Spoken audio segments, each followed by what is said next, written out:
जय हिंद, वंदे मातरम। दोस्तों, आज के इस वीडियो में हम लोग क्लास 12 केमिस्ट्री सब्जेक्टिव का सेट 1 को कंप्लीट सॉल्यूशन करने वाले हैं। तो दोस्तों, वीडियो स्टार्ट करने से पहले आपसे मेरा एक ही रिक्वेस्ट है, अगर आप क्लास 12 बोर्ड में अच्छे नंबर लाना चाहते हैं तो इस वीडियो को शुरू से लास्ट तक जरूर देखिएगा। अगर आप इस वीडियो को शुरू से लास्ट तक देखते हैं तो आप लोग फाइनल बोर्ड एग्जाम में अच्छे नंबर ला पाएंगे। तो आइए वीडियो शुरू करते हैं। पहले यहाँ पर दिया हुआ है कि टाइम जो है वह 1 घंटा 30 मिनट रहेगा और 35 नंबर का ही रहेगा और 5 नंबर जो है वह प्रैक्टिकल रहेगा।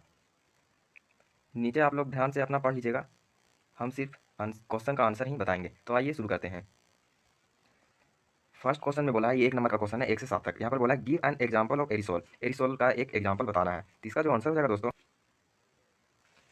इसका जो आंसर हो जाएगा सी साल्ट एंड डस्ट। आप इन दोनों में से एक ही लिखिएगा। नेक्स्ट हम लोग देखते हैं दोस्तों, व्हाट इज मेटलर्जी। मेटलर्जी क्या होता है, धातु कर्म क्या है। इसका जो करेक्ट आंसर हो जाएगा दोस्तों, metallurgy is defined as, metallurgy को डिफाइन किया गया है as a process that is used for extracting, वो प्रोसेस को जिससे हम लोग निकालते हैं क्या, of a metal in their pure form. Metal को हम लोग निकालते हैं उसके प्योर फॉर्म में। नेक्स्ट हम लोग देखते हैं दोस्तों, among hydrides of group 15 element which has the lowest boiling point. Group 15 element का लोवेस्ट बॉइलिंग पॉइंट जो होता है उसको यहाँ पर बताना है। इसका जो करेक्ट आंसर हो जाएगा दोस्तों, phosphine has the lowest boiling point. Phosphine एक ऐसा एलिमेंट है जो ग्रुप 15 में सबसे लोवेस्ट बॉइलिंग पॉइंट में आता है। नेक्स्ट क्वेश्चन देखते हैं दोस्तों, how many unpaired electrons are present in Mn2+ ion. तो इसका जो करेक्ट आंसर हो जाएगा दोस्तों, मतलब यहाँ पूछा है कि Mn2+ में अनपेयर कितने इलेक्ट्रॉन होते हैं वो आपको बताना है। 4 का जो करेक्ट आंसर हो जाएगा दोस्तों, वो there are 5 unpaired electron in Mn2+, मतलब Mn2+ में जो है वह 5 अनपेयर्ड इलेक्ट्रॉन प्रेजेंट होते हैं। नेक्स्ट क्वेश्चन देखते हैं दोस्तों, 5 number, what type of hybridisation is involve in geometry of square planar. Hybridisation जो है स्क्वायर प्लेनर में क्या कौन सा ज्योमेट्री प्रेजेंट रहता है वो आपको बताना है। इसका जो करेक्ट आंसर हो जाएगा दोस्तों, the shape of the orbital is octahedral. जो शेप होता है स्क्वायर प्लेनर का, उसका शेप जो होता है वह ऑक्टाहेड्रल होता है। And its hybridisation is sp3d2। और इसका जो हाइब्रिडाइजेशन जो होता है वह sp3d2 होता है। 6 में यहाँ पर IUPAC नेम पूछा है, यहाँ पर CH3 CH CH3 CHOH और CH2 और COH दिया हुआ है। इसका आपको IUPAC नेम बताना है। 6 का जो आंसर हो जाएगा दोस्तों, वो 3 hydroxy 4 methyl pentane 1 all.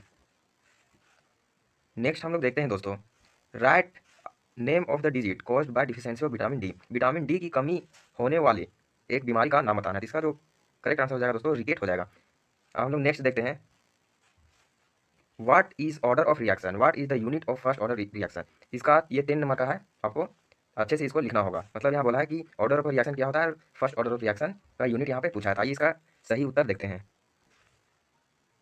Order of reaction, order of a chemical reaction is the sum of the power of the concentration of term of the reacting species that are involved in the rate of the reaction। यहाँ पर बोला है कि कोई भी एक chemical reaction का, जैसे ये केमिकल रिएक्शन है, इसका सम ऑफ द पावर, ये जो m और n पावर है, इसी का अगर सम करेंगे और जो निकलेगा उसी को ऑर्डर ऑफ रिएक्शन बोलते हैं। यहाँ पर सिंपल एग्जांपल लिया गया है, for a chemical reaction Ma+Nb जो प्रोडक्ट बनता है वो rate of reaction dx/dt is directly proportional to AMBN। अब यही एम और एन जो है उसी को प्लस करते हैं, उसी को हम लोग ऑर्डर ऑफ रिएक्शन बोलते हैं।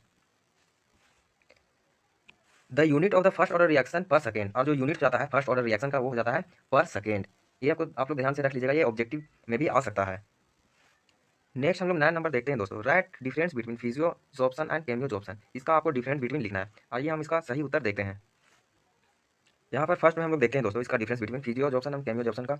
वीक वैंडरवाल फोर्स प्रेजेंट, इसमें वीक वैंडरवाल फोर्स प्रेजेंट होता है, इसमें स्ट्रॉन्ग बॉन्ड फोर्स प्रेजेंट होता है। इसमें लो हीट ऑफ एब्जॉर्प्शन 20 से लेकर 40 किलो पर मोल रहता है, और इसमें हाई हीट ऑफ एब्जॉर्प्शन जो कि रहता है 80 से 240 किलो जूल पर मोल।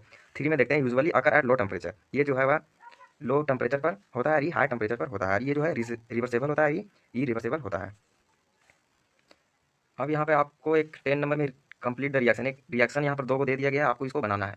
आइए हम लोग इसको देखते हैं सही तरीका कि किस तरीके से यह बनता है। 10 का हम लोग देखते हैं आंसर।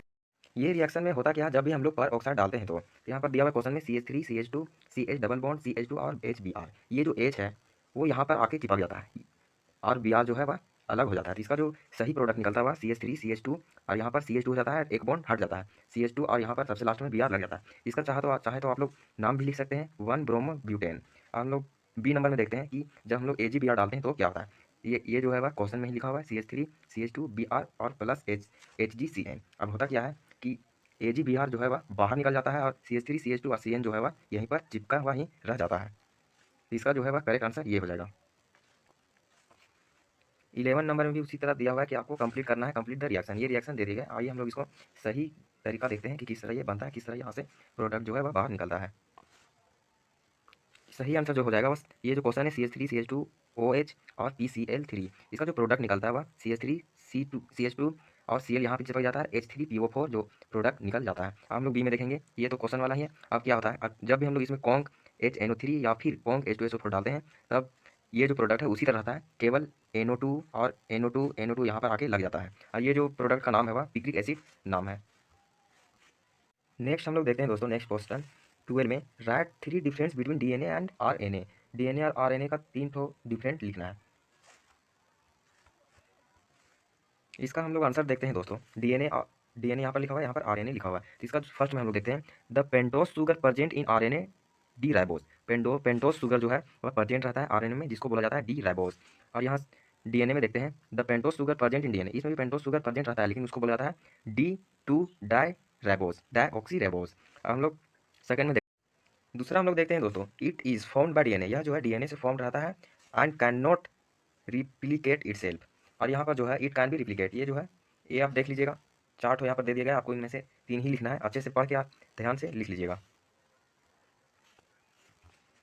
नेक्स्ट क्वेश्चन हम लोग देखते हैं दोस्तों 13 number, distribute between homopolymers and copolymers, give one example of each. Homopolymer और कोपॉलीमर को मतलब डिफरेंस बिटवीन लिखना है और एक एक एग्जांपल लिखना है। आइए हम लोग देखते हैं इसका सही उत्तर। इसका जो सही आंसर हो जाएगा दोस्तों, होमोपॉलीमर और कोपॉलीमर सिंगल रिपीटिंग मोनोमर, ये जो रहता है सिंगल रिपीटिंग मोनोमर होता है। और इसमें जो कोपॉलीमर में होता है 2 और मोर मोनोमर इसमें प्रेजेंट होता है। ये जो रहता है सिंपल चेन रहता है, ये जो रहता है कॉम्प्लेक्स चेन रहता है कोपॉलीमर। और यहाँ 3 में देखते हैं फॉर्म थ्रू एडिशनल पॉलीमर, और ये जोड़ जोड़ के बनता है। और फॉर्म थ्रू कंडेंसेशन पॉलीमर, या ये जो है वह कंडेंसेशन करके बनता है पॉलीमर। और इसका जो एग्जाम्पल देखते हैं दोस्तों, PVC हो गया, और इसका एग्जाम्पल हो सकता है पॉलीथीन ऑक्साइड हो गया, एसीटेट हो गया। यही आपको लिखना है, आप अपने मन से भी लिख सकते हैं जो आप अपने क्लास में पढ़े होंगे। तो आइए हम लोग देखते हैं next question, what is tranquilliser, one example. Tranquilliser क्या होता है उसका एग्जांपल लिखना है। और बी में पूछा हुआ है एनालॉग गैसेस क्या होता है और वह उनका एग्जांपल एक बताना है। तो आइए इसका सही आंसर देखते हैं। इसका जो आंसर हो जाएगा दोस्तों ट्रांसकुलेजर का, drugs that are use to treat stress and mind service mental illness are called tranquilliser. Stress में यूज़ होता है यह ड्रग्स, ट्रांसकुलेटर ड्रग्स स्ट्रेस में यूज़ का होता है, और जो पागल उगल रहते हैं, जो बीमार रहते हैं उसके लिए भी यूज़ होता है। और एक जो इसका एग्जांपल हो जाएगा इक्विनियल हो जाएगा इसका एक एग्जांपल। आइए आप बी नंबर देखते हैं। नेक्स्ट बी नंबर में पूछा था एनालगेसिक क्या होता है, the medicine which are use to reduce pain is known as analgesic. और ये मेडिसिन ऐसा होता है कि पेन रिड्यूस करता है, दर्द को रिड्यूस करता है मतलब हटाता है दर्द को। और इसका जो एक एग्जांपल हो जाएगा दोस्तों नार्कोटिक हो जाएगा इसका एक एग्जांपल। नेक्स्ट क्वेश्चन देखते हैं दोस्तों 15 number, right short notes on. Short notes लिखना है मतलब छोटा छोटा लिखना, ज़्यादा बड़ा भी नहीं लिखना है। ए में डायमैग्नेटिक, पैरामैग्नेटिक और फेरोमैग्नेटिक, इसका जो है वह एक एक सेंटेंस लिखना। इसका हम लोग आंसर देखते हैं दोस्तों। सबसे पहले ए में दिया हुआ था डायमैग्नेटिक। डायमैग्नेटिक क्या होता है, और diamagnetic material is one that has low very low magnetic effect. Diamagnetic material वह मैग्नेटिक मटेरियल होते हैं जिसके पास लो मैग्नेटिक इफेक्ट होते हैं। लो मैग्नेटिक इफेक्ट इसीलिए होते हैं due to the absence of unpair electron, क्योंकि उनके पास जो है वह अनपेयर इलेक्ट्रॉन नहीं होता, इसीलिए उसके पास लो मैग्नेटिक इफेक्ट होता है, उसी को हम लोग डायमैग्नेटिक बोलते हैं। नेक्स्ट हम लोग देखते हैं दोस्तों paramagnetic. Paramagnetic is a material that are weakly attach to magnetic field are called paramagnetic. Paramagnetism, paramagnetic वह मटेरियल होते हैं जो वीकली अट्रैक्टेड होते हैं मैग्नेटिक फील्ड की तरफ, उसी को हम लोग पारामैग्नेटिज्म बोलते हैं। नेक्स्ट हम लोग देखते हैं दोस्तों सी नंबर, फेरोमैग्नेटिज्म किसे बोलते हैं। Magnetism is a physical phenomena. Ferromagnetism जो होता है वह फिजिकल फेनोमेना होता है in which certain material like iron strongly attach with each other. जो और जो आयरन जो होता है लोहा, वह एक दूसरे से चिपका हुआ होता है, इसी को हम लोग फेरोमैग्नेटिज्म बोलते हैं। नेक्स्ट हम लोग 16 नंबर देखते हैं दोस्तों। ए में क्या बोल रहा है, right Faraday's law of electrolysis. Faraday's law जो दिए थे उसको यहाँ पे लिखना है कि वह क्या क्या बोले थे। इसका हम लोग आंसर देखते हैं दोस्तों। फ्राइडे जो फर्स्ट लॉ बोले थे, mass deposit at electrodes is directly proportional to the current and the time of flow of current. Mass of deposit electrolyte जो है वह डायरेक्टली प्रोपोर्शनल होगा किसके, करंट से और टाइम से, जो कि वह फ्लो करता रहेगा। इसका जो फॉर्मूला होगा दोस्तों, M is directly proportional to I और M is directly proportional to T. तो इसका जो कंप्लीट फॉर्मूला निकल के आया, M is equal to Z I T. Z जो है वह कॉन्स्टेंट टर्म है। आइए अब हम लोग देखते हैं कि सेकंड लॉ क्या दिए थे। If some current is passed from same time through different voltameter, जब सेम करंट पास होता हो डिफरेंट वोल्टोमीटर से, तो वो जो इलेक्ट्रोलाइट जो है वह directly proportional to chemical equivalent से रहेगा। तो इसका जो फॉर्मूला है, M is equal to directly proportional to E, और M1/M2 is equal to E2 E1/E2। Next हम लोग बी नंबर देखते हैं दोस्तों, क्या बोल रहा है, क्वेश्चन दे दिया गया है 2 ampere electric current is pass through aqua solution of copper chloride CuCl2 for 30 minute, what amount of copper will be deposit at cathode. यहाँ पर आपको दे दिया है कि 2 एम्पेयर ऑफ करंट जो है पास हो रहा है एक्वा सॉल्यूशन जो बनाया गया है कॉपर क्लोराइड से, कितने मिनट के लिए, 30 मिनट के लिए। तो इसका पूछा है कि जो कॉपर है, कॉपर डिपॉजिट जो है कैथोड के पास कितना होगा, कितना अमाउंट ऑफ कॉपर के पास कैथोड जाएगा, वो आपको यहाँ पर इसको लिखना है इसका आंसर। इसका जो हम लोग देखेंगे कि गिवन क्या क्या दिया हुआ है, आई दे दिया गया है 2 एम्पेयर, टाइम दे दिया हुआ है 30 मिनट, और कॉपर डिपॉजिट एट कैथोड ये वाला आपको निकालना है। तो क्यू का जो फॉर्मूला हो जाता है आई इंटू टी। अब हम लोग आगे देखेंगे क्या करना है। तो Q is equal to 2 into 30 into 60, यहाँ पर सेकंड में चेंज किए हैं इसीलिए 60 यहाँ पे लगाए हैं। और इसका जो क्यू का वैल्यू निकल जाएगा, आप कैलकुलेट करिएगा तो 3600 कूलम जो कि आएगा। अब हम लोग लिखेंगे now according to half reaction. Half reaction आप लिखते हैं क्या होता है, 2 मोल ऑफ इलेक्ट्रॉन और 2 F charge can be deposit 1 mole of copper at cathode. अब हम लोग आगे देखेंगे कि क्या होगा इसका solution. N is equal to, इसका फॉर्मूला होता है Q is equal to 2F, और 2 जो है number of moles of electron, और एफ जो है फ्राडे कॉन्सेंट है। अब n is equal to Q का जो वैल्यू हम लोग ऊपर निकालते हैं 3600, और 2 जो ऊपर नीचे 2 ही रहेगा 96500 जो कि फ्राडे कॉन्स्टेंट का वैल्यू है। अब इसको 0 से 0 यहाँ पर काटेगा, फिर 2 से हम लोग 18 बार में इसको काट देंगे।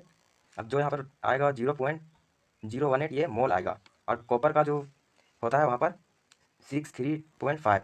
अब हम लोग निकालेंगे इसका मोल, और मोल का फॉर्मूला हो जाएगा वेट बाय मोलर वेट। अब हम लोग वेट को इधर ले लाएंगे और इसको मोल के और मोलर वेट से इंटू कर देंगे, और जो आएगा इसका आंसर हो जाएगा। आप लोग कैलकुलेट अच्छे से कर लीजिएगा। नेक्स्ट हम लोग देखते हैं 19 number, draw the structure of the flowing component. ये कंपाउंड दे दिया गया है, यहाँ पर आपको ड्रॉ करना है इसका स्ट्रक्चर। आइए हम लोग देखते हैं एक करके स्ट्रक्चर, और इसका नाम भी देखेंगे। फर्स्ट में जो यहाँ पर स्ट्रक्चर बनाना है 17 वाला में, 17 का H3PO4।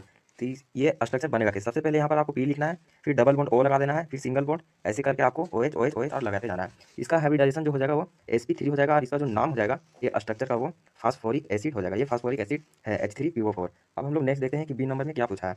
तो बी नंबर में जो पूछा है H3PO3 है, तो P बीच में रखेंगे और फिर डबल बॉन्ड O लगा देंगे और OH OH और फिर एक H, और इसका जो नाम हो जाएगा फास्फोनिक एसिड इसका नाम हो जाएगा।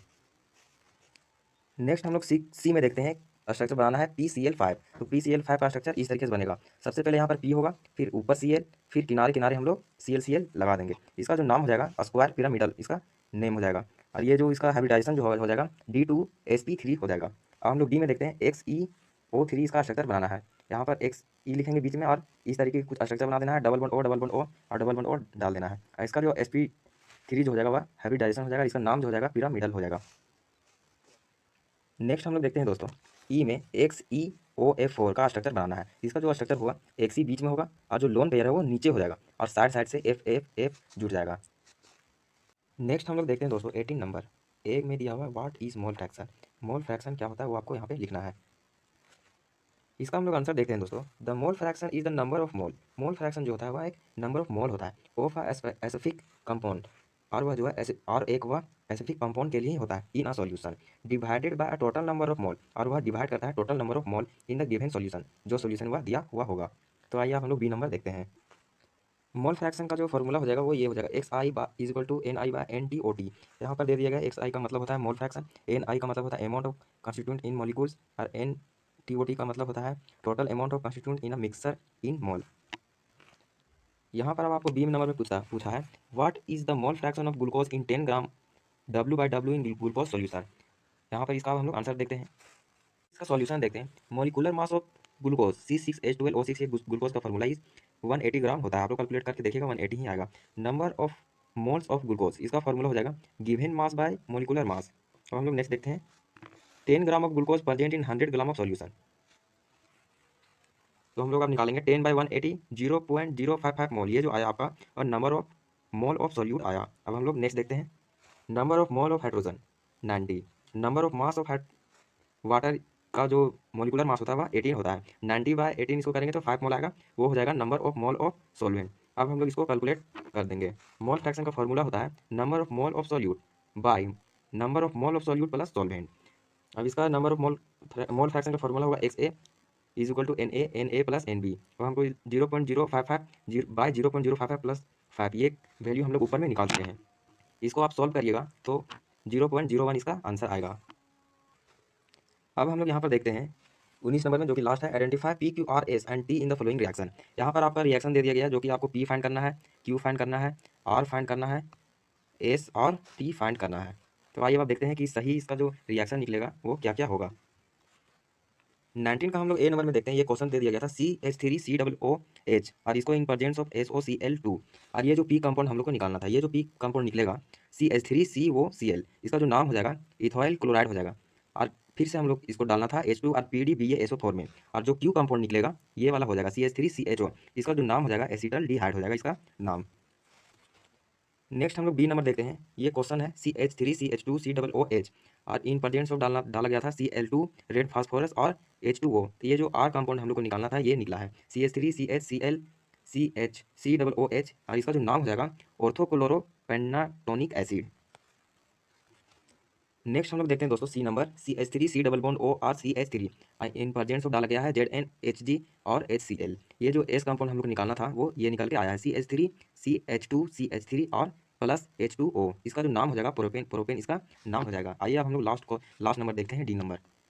यहाँ पर जो दिया गया कंपाउंड था CH3CHO प्लस HCN, जो इसका पी कंपाउंड निकला था वो ये था CH3CHCN और OH। इसका जो नाम हो गया था 2 हाइड्रोक्सी प्रोपोनिक एसिड, प्रोपानेट्रिक। इसका जो नाम हो जाएगा 2 हाइड्रोक्सी प्रोपोनेट्राइल। आज का वीडियो में बस इतना ही। अगर आप हर एक सेट का सही सही उत्तर जानना चाहते हैं तो आप इस चैनल को सब्सक्राइब